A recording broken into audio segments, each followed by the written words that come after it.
Good afternoon, it's Kate here, your content alchemist with some content gold on a Wednesday lunchtime. And we are in week 3 of our series on insights on all sorts of different types of content. We're hearing from experts in their own particular field. And today my guest is Rosa from Quantum Sobriety. Jo, good afternoon, how are you? I'm great. How are you? I'm very well. I'm really excited to have you here. Tell me a little bit about you and your business and what it is that you do. Okay, well, my business is actually multifaceted, and I have got various things going on. One of the businesses is called Quantum Sobriety, and it is an addiction program. We work with all addictions, so across the board. It doesn't matter if it's drugs, alcohol, smoking, food, sugar, gambling, whatever's going on, we can support. We actually use the same program.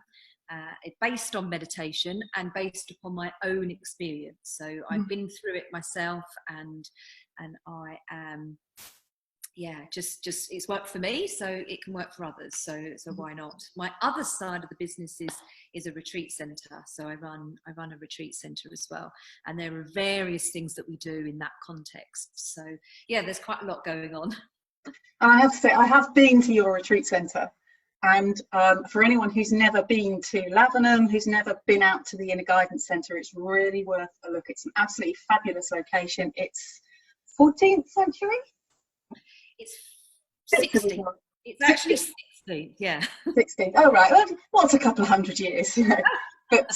But yes, so it's a fabulous location. You've had the Dalai Lama stay there, is that right?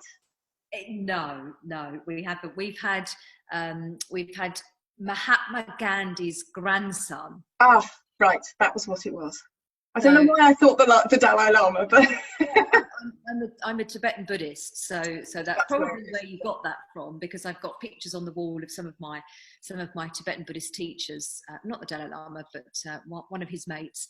But yeah, so it's a famous person, but yeah. Different famous person. Mahatma Gandhi's grandson is very, very connected to this house and has been here many, many times. The last time he was here was in 1984.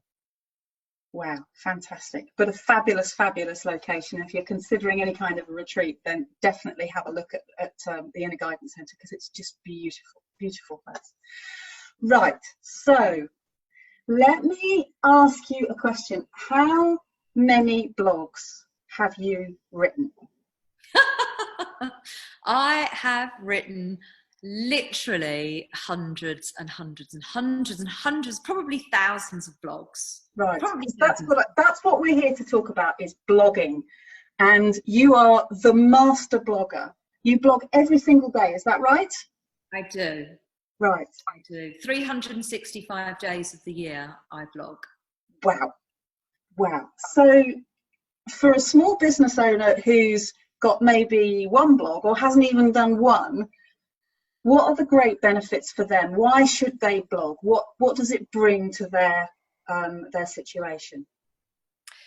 Well, what I believe is that the blog it's kind of like an entry level. It's something that can really sort of pull in prospective clients to you in a very at arm's length kind of way. So there's no commitment, there's no actual real connection, one-to-one connection at that point.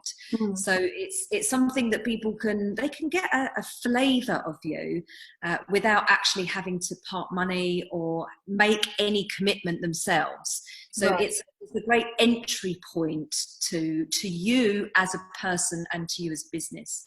And I always say that people buy you based on who you are and your values, rather than necessarily the product that you sell. So I can see it. I mean, that's how I tend to use it. Is there's an element of I blog because then it tells people just what kind of a person I am.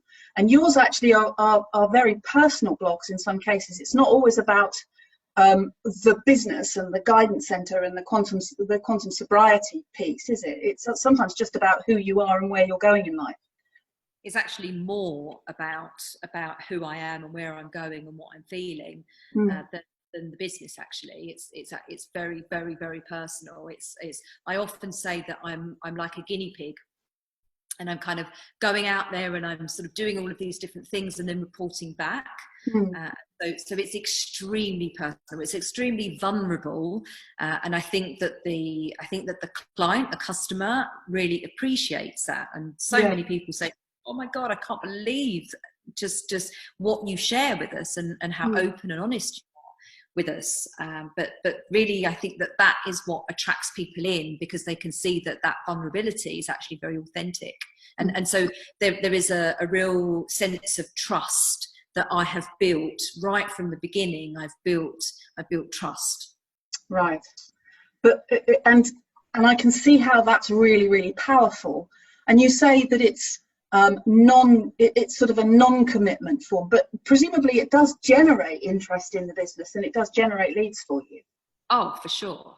I mean, it's the entry point of your funnel, really. It's the very beginning part of the journey that you're going to take with your new client, your new customer. It's something that is, it's the very first few steps that you take with each other.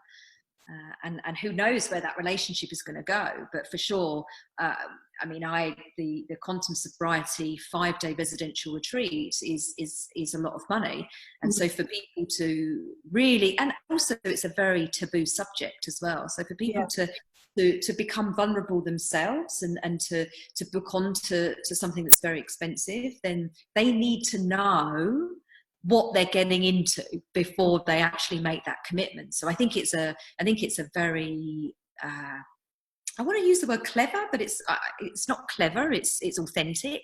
So a word for clever that's authentic and not manipulative. Oh, you're putting me on the spot now. I've got to come up with one, haven't I? I'll take it. It'll occur to me later on, and I'll suddenly say it randomly in the middle of it. But I know what you mean. Yeah, it's about that. I'm not manipulating anybody. It's safe, actually, isn't it? It's a safe way of consuming what it is that you do. So yeah.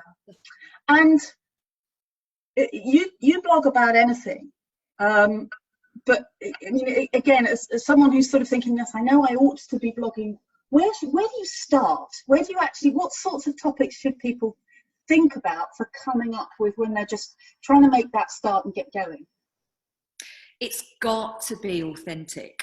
It has to be authentic. You can't, I don't think that a successful blog can be something, talking about something that you're not interested in yourself, and you're not really truly passionate about yourself. So it's got to kind of come from, I mean, my work is all about journeying from the head and into the heart. So for me, that's ultimately what I'm talking about, is this journey of living in every single area of your life from your heart. So that's how I'm writing. I'm writing from your heart. I'm writing from what is really authentic. Okay. And in terms of getting a blog out there, so if your website's not getting a lot of hits, what else can you do? So obviously websites tend to be where the blog is hosted, but how do you then get your blogs out to get to the point where lots of people are seeing them? What else do you do with it? I put my blog in a few different places. So obviously social media, and I think with that, and I know that you're going to be talking to social media somebody sort of within this series, which is great. And it's you got to find out what the right medium is for you, and obviously everyone's business is going to be so different, and so finding where you connect with people on social media. So website, mailing list, and social media are sort of the places that I put my blog to, but really sort of, it's one blog going to various different places. And yes, you are going to have some crossover. There are going to be people that see it in the multiple places, but then you are also going to have a different demographic for each as well. So you're going to find you need to repurpose as much as possible, so that you're gaining as much as you can from every single piece of writing that comes out of your being. Yeah. Now you have recently had one post that got a lot, that went out on Facebook, and I think got a lot of sharing, a lot of commentary. What is known, I have recently discovered, you'll love this, I don't know if you know this, but posts that do that are called unicorns.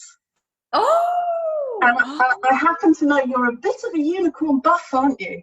well, Yeah, maybe. you see, yeah, those sorts of posts which go everywhere are called unicorns. So I thought I'd mention that for you because I thought you'd be pleased. But what was different about that post that made it do what it did and that caught all of that attention in that way? Yeah, it came as a complete shock, because it was as you've already mentioned, I write a blog every day, have done for a number of years, so I have a load of content, and sometimes they almost, I feel, go unnoticed, and then other times they go unicorn crazy. Yeah. And this one, it was titled "How Do You Help an Addict?" or something like that. So I guess it was, normally I'm speaking to the addict, so I'm speaking to the person that is addicted, and with this one it was how to help the addict. It was still very, very, very unique, because it was speaking to those that are around the addict, but I guess it was a little bit wider, and it was targeting those that are sort of orbiting the addict. So there was more people, but I guess it was just a slightly different angle to where I normally go. Yeah. And then things, they gather pace, don't they? So it got shared a couple of times, and then it got shared sort of many times, and it gathered and gathered and gathered and gathered, and it just built up so much momentum. It was amazing. Yeah, brilliant. That triggers a thought. I mean, I in my series of Facebook Lives and blogs, I am constantly banging on to people about your audience, and about the fact that your audience isn't necessarily just your potential customer, but there are those who are connected to it. And Yes. this is a really good example of how a connected but not direct customer audience suddenly caught on to what you were saying, because it must be, when you're dealing with an addiction and you're on the outside of it, there's a real feeling of powerlessness about it. You want to fix this person, because that's kind of how we tend to operate, is that we want to fix people, we want to solve their problem for them. And I mean, I did read that blog, and it is really powerful around, don't tell them what to do. Don't push them into rehab or towards you or towards any of those other programs, because that won't work for them. And in fact, it's breaking the connection, not making it. And just thinking about, well, okay, I normally write to, this is my customer, but who around my customer might be impacted? Who might get that out there, is a really, really powerful way of thinking differently about how you can use blogging and take that forward. Yeah. So it's definitely sort of thinking differently, and trying to sort of come around the one thing. So the writing of the blog right in the middle, and then this orbit, sort of, can you look at the blog from many different angles, and sort of come at it from a different place. Yeah. It's definitely, that blog, which was last month, is taught me a lot, that how that one went unicorn crazy. And others didn't. Others that I think, well, maybe the message was more powerful in other blogs, but they didn't sort of take hold as this one did. So why did that one? It's so interesting. Yeah, it's fascinating, isn't it? Particularly in social media, which is this strange other world that behaves not quite the way normal social interactions behave. It's very strange. So you can't. Obviously you can predict it some of the time, but a lot of the time you just can't predict it. You don't know what's gonna take. Yeah. So you blog every day. Now I know people must be listening to that and going, "Wow, I couldn't possibly do that." But you are already a writer, so writing is sort of in your core being, as it were. So writing every day is natural and normal for you. Is there a perfect frequency? Is there a well, if you can't do anything else, do this kind of a frequency that you would suggest that people go for? I meditate every day. So for me, sort of probably, if not the most important thing in my life, one of the most important things in my life is meditation, and is this connection to who I really am, this dropping down from all the shoulds and all of the pressure and the responsibilities and all of that conversation that's in the head, and all this nagging that's going on, and just constant conversation. It's like you have two people in your head. You are having a conversation. It's not just one narrative. It's like a narrative and then an answer and question. It's just ongoing. And so for me to drop from that down to here, down to my heart, down to my truth, down to who I really am, is absolutely imperative for everything that I do. And that's where I write from. So for me, I write first thing in the morning. It's the very first thing I do. I have a cup of tea in a unicorn mug, and I drink my own lovely pot of tea, and I write my blog. Every single morning I do that. And so I'm doing it from a place where I'm not quite awake yet. I haven't got into the day yet. I haven't got into my to-do list yet. I haven't got anywhere yet. I'm still in that half asleep, half, so almost in a trance state. And that's where I write from. And then after I do my writing, that's when I meditate. So I'm writing from this real flow of conscious energy. It's a stream of consciousness. So for me, that is really important to write at that point, because then the conversation doesn't come in. The head doesn't really come in. The head is quiet at that time. It hasn't woken up yet. Exactly. Not yet. So I can really get into this stream of consciousness and allow myself to flow. Yeah. Okay. Jo, thank you very much for sharing your insights. How can people find out more about you and about Quantum Sobriety? So quantumsobriety.com is the website for the addiction side of things, and we have the residential retreat, we have an online program, we have one-day workshops, a book, and also meetups with the team around the country as well. And then Inner Guidance is innerguidance.co.uk, and the retreat centre, we rent the space out for those that are looking for a venue to hold a retreat. And we also have retreats that we have in-house that you can come on. So there's lots of things going on that side. So quantumsobriety.com and innerguidance.co.uk. Great, and I'll add all of that to the show notes so that people can find you. And also, you have written a blog for us, which will be by now live on our website, and I'll put the link to that in the show notes as well. Jo, thank you so much for your time today and for sharing your insights. And I'm so pleased I've been able to tell you that Facebook post was a unicorn, because I knew it would please you. I love it. I've never heard that phrase. Neither had I until quite recently, and I heard it and I thought, I've got to tell Jo. So thank you for the invitation to do this. It's blogging has been such a huge part of my life. It's wonderful to share the love with more people, and for small businesses to really sort of get onto this the energy of a blog and to pull in new people and to gain that trust. It's a great journey. Yeah, thank you, Jo, very much. So next week I am going to be talking to Katie Foster. And Katie is a visual stylist, and she's going to be talking about how to get started with Canva, which is a graphical design tool that's kind of available for everybody and really quite easy to use. But she's going to talk about how you can make a good start on that. And if you happen to know of anybody who wants to make content work for them, then by all means tag them in this broadcast or share this post with them. I hope you found this useful. I'll be back in a week. Have a golden afternoon.